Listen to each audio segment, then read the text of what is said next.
Well, I mute us.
Well, thank you, Norma.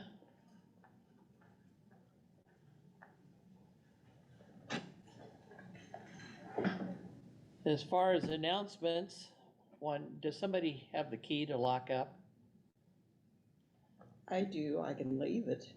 Yeah, if you would. I can Lynn, here's to Lynn. Lynn has my key. So, logistics, we only have 2 keys to this place, and Lynn has my key. So, I can't think of any major announcements other than yearly meeting Sunday is 2 weeks from now. Yearly meeting will begin on the Thursday before. Ron and Pam Ferguson will be the morning devotional speakers. They should be really good. So I'd encourage you to tune into them. I think there's even going to be Zoom links for folks who want to do that. or attend in person at the historic meeting house. Sean McConaughey will be giving an address on Thursday night. You might want to skip Friday night. That's the Quaker lecture. Some fella that you know is giving that.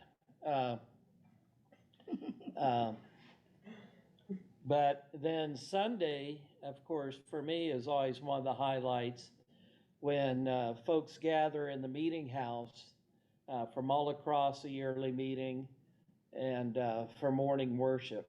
So if you can attend, that's a wonderful time to just see the breadth, both of people and also the theological diversity that our yearly meeting has and holds in tension and love at times, and mostly love. And just to be in a place that's held yearly meetings since 1858.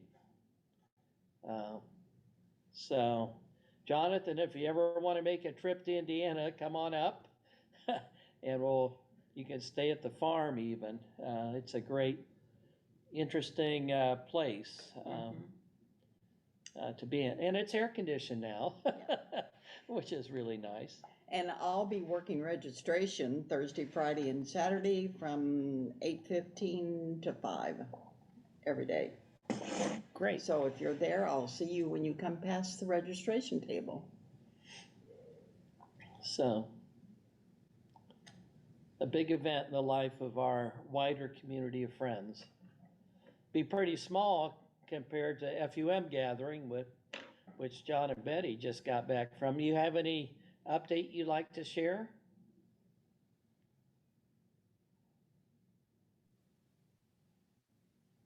There were about 400 there. Okay. Everybody had trouble getting their luggage. We had a lot of that. Nice safari we went on, very nice. Accommodations were very nice. When we got to the university, water became an issue. Oh. There was no water in the toilets. Sometimes there was no water to wash your hands. So I used a lot of sanitizer. Food was awful, I would say, at the conference itself. Food on the safari is fine. They eat the same thing over and over again. And their beef's very tough. The chicken, except for the legs, is very tough. A lot of starch. Were they there? So, just the things of third world.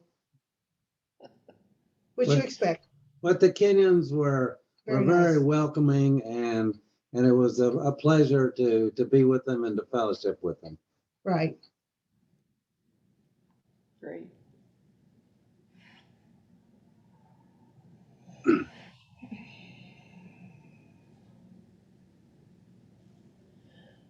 Joys and concerns to share this morning.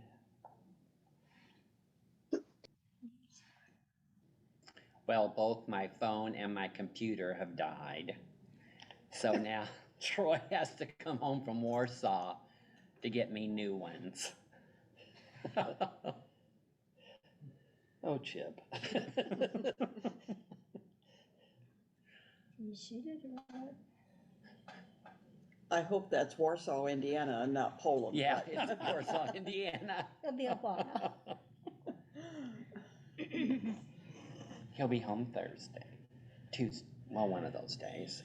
Well, on Friday, I booked all our accommodations for our trip to Bald Head Island, our hotel on the way down, and our ferry trips. And then that afternoon, we got a call from Michael. Mike and Laura, our daughter and son-in-law, are going with us. We're going with us. And Laura got the test result from her latest MRI after chemo for her colon cancer. And the tumor has shrunk, but it did not disappear. And so she's going to have a 4-hour surgery to have her colon resection and take that section out.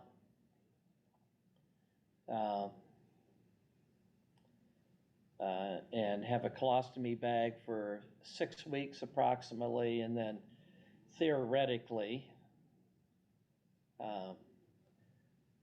things will return to normal, but they can't obviously go to Bald Head with this, and everybody, again, her birthday's tomorrow, so it wasn't the birthday present she was hoping for, and us either. At one level was always in the plans that might have to be, but it was still, I'm sure for her, after surviving breast cancer and going through all those surgeries and chemo, and then dealing with the chemo for this, and then to find out she once again has another major surgery to go through is just been pretty hard on all of us. So if you'd hold them in God's light and love, it would certainly be appreciated.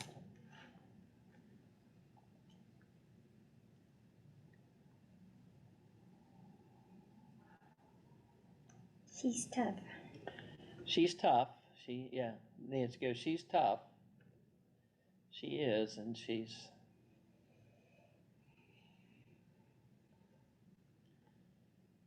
when she told me before she might have to have a colostomy bag, I said, well, now she's a fashion plate. I said, well, you have to make sure you get shoes to match. She sort of giggled, but so she's.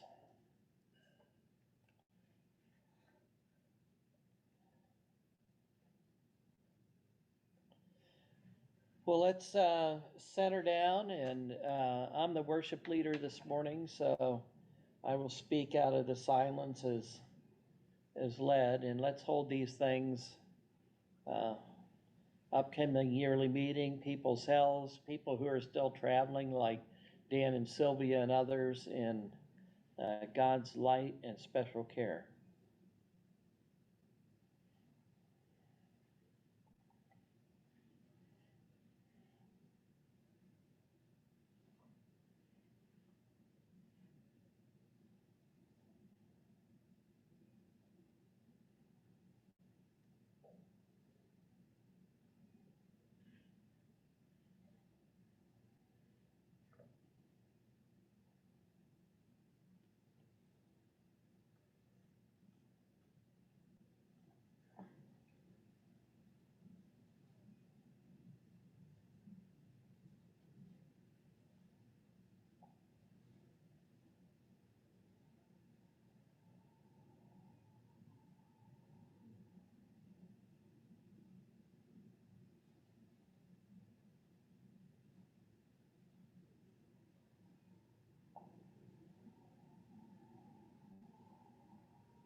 Although I haven't had the adventures in the last few weeks that John and Betty and others have had, I did attend a Quaker conference that had bad food. We had that in common. We met at a college campus that had, normally food service at a college campus in the US in the summer is pretty good, but this was the lowest. Everybody was complaining about it. It was a busy 2 weeks pretty much that I was either gone, or when I returned, I led the Quaker Studies lesson for Canadian yearly meeting via Zoom for 4 straight days. But when I got home,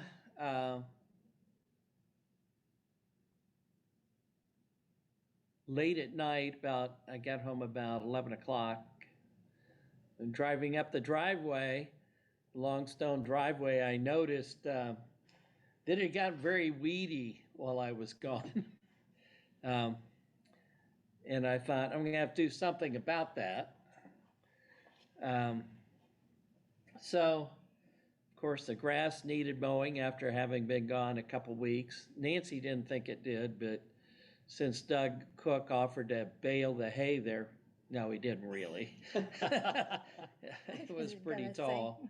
I like tall grass. I had to work around doing that since, like I said, I was giving the Quaker lecture every day at Canadian yearly meeting. I'd mow a little bit, and then I'd mow a little bit the next day, and then we had rain, and so I finally got the point where it was really going to look good for my chance to go out and tackle the weeds in the driveway. So I got my put the sprayer in the back of the cart, hooked it all up, turned on the pump to make sure it worked. I always do that before I put in, just to hear it run, before I put anything in the tank, because I learned the hard way. One time I had the tank full of 25 gallons worth of stuff and the pump had died. That time I called my buddy Dan Berger, but I didn't have a Dan anymore. He came out and Fix it. fixed the pump on the site with his know-how. So I knew that the pump worked. I filled it. I didn't fill it all the way up, but I got everything ready. Started out, and it quit working partway down the driveway. So I knew, I blew a fuse. I just was sure that's what it was. That's what often happens. So I went back to it was on Friday when it was going to be really, really hot. I thought this will be good to kill the weeds, put this stuff on, and went back, opened the toolkit, got out my fuse, got under the cart where the fuse box was, unplugged everything. Fuse looked okay, but you can never tell. Put the fuse back in, nothing. That wasn't it. I checked all the splices I'd made in the wiring before when something went bad. They were all fine. Went up and wiggled the head, where the pressure head, where the connections go in, and it started running. So I thought, okay, I'll just, everything's fine. So I went out, 50 feet later, nothing. It didn't work. So wiggled the wires, started again, but I kept, wiggling the wires was just not working. So calling up my inner John Bill, my dad, the electrician, I decided, well, maybe the connections going onto the connectors are bad. So there was one in particular, so I took it off and cut the wire, spliced the new connector, stuck it on, worked fine for 2 minutes. And then the temperature and my temper were both getting very warm. And I decided to just give it up. It was just too dang hot. So I parked the thing and grumbled and went in and grumbled at Nancy and had a nice cool drink and said, I'll tackle it later. So Saturday, of course, it was nice and rainy in the morning and much cooler. And I thought, well, I'll go out. And I had devised a plan overnight. I have a backup pump. And I thought, well, I'll see if it's the connections or the pump.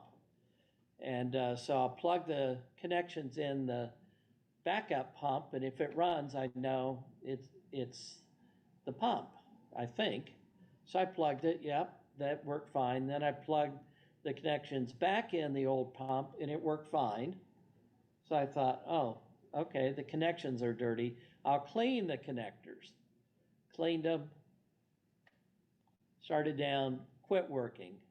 Finally, I just took the pressure head off the new pump and stuck it on the old pump, reconnected it. It was fine. as I was doing that, I decided I would actually look at the instruction manual about how to maintain the pump, and read all the things that I'd been supposed to be doing to keep the pump running well over the last 15 years, which I had not done. So, so I did a couple of those things, replaced the diaphragm and everything, and now everything's just working fine. But the biggest problem was, obviously, the power wasn't getting there. It was, the connection to the power source, which made me think about my own connection to power in my daily life. I was pretty tired when I got home from the trips, and then after the doing the lectures, I have to admit. And I began to think about, well, how often did I take time to, even though I was supposedly out doing good work and work that I felt called to do, how often did I tend to my own connections, check my connections with God, check my connections to the divine? The Bible reminds us that it is in God we live and move and have our being.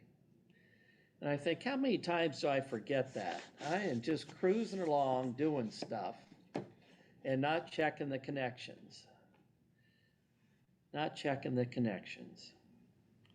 So I started looking through the Bible, and of course, there are lots of references to God's sustaining power in it. And also references to how wise people learn to rely on that power and stay connected to it. And I thought, well, that wise stuff leaves me out. At times, I just forget. I don't read one of the owner's manuals enough. Perhaps I should spend a little bit more time there, especially in the parts that speak to my condition the most, like the Gospel of John with its wonderful mystical explanations of light and Jesus as the light of the world, and the Psalms, which I find both incredibly uplifting at one level and incredibly raw at another level when my feelings are raw. I just hear the real cries of the psalmist at times when it's like, why is this happening? And I can relate to those. Why don't I spend more time in those? Why don't I spend more time in also just being quiet?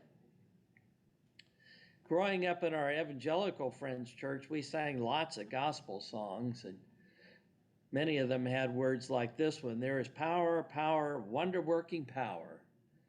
Well, you would think after all those gospel hymns and all those Bible references, and me being 72 years old, I might have wised up a little bit by now. To stay connected, to check my own connections, even when I think I'm doing really good things.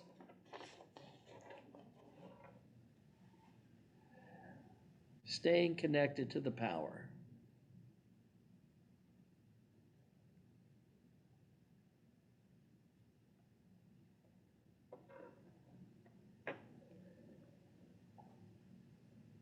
One of the most important ways, even more important at times than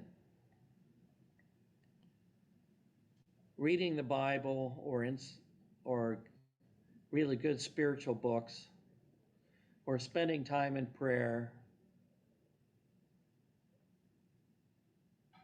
is learning just to get quiet again, to shut my mind off and center down.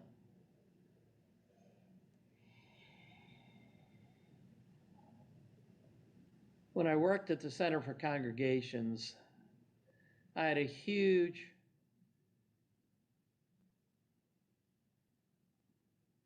piece of calligraphy that a woman, one of the sisters at the Community of Jesus on Cape Cod had made. I was walking through, Nancy and I were walking through when we were staying there one time, their art gallery, and one of the sisters was doing a piece of calligraphy, and it was just beautiful. And it was on meditation and being centered in God. And a couple days later, as we were getting ready to leave the guest house there, we got a message that Sister wanted to talk to us. And she said, I'd been working on this, but I didn't know who it was for, and it was for you. That was what God said to me, and I'd like you to have it, a gift. So I had it framed, and it now hangs in our house, but when I worked at the office, it hung right across from my desk, and it was always a reminder when my mind got too busy just to stop and listen, to center, to carry that quiet stillness so that God could connect to me.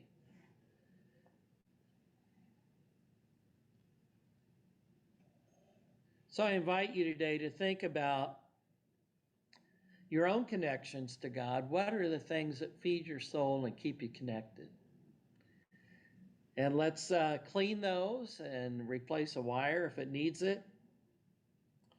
And as Paul urges in Ephesians 6:10, finally, be strong in the Lord and the strength of his power.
For our closing music today, Brent and I had not talked about or emailed what songs we would be most appropriate.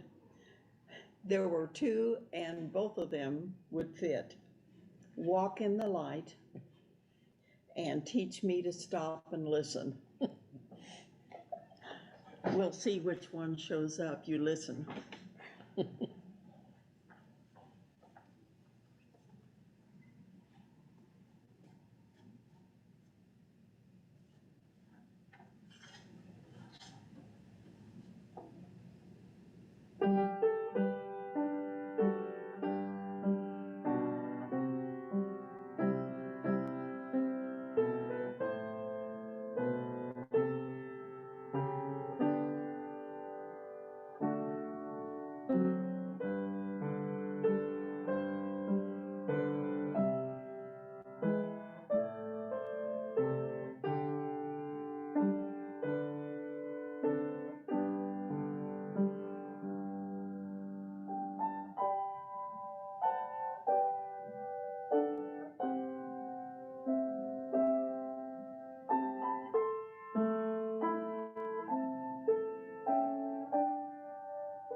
Thank you, Norma. We'll now continue with on-program worship for those who can stay, and to others, we say goodbye and we hope to see you next Sunday.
Well, if all hearts are clear, we'll close meeting for worship this morning.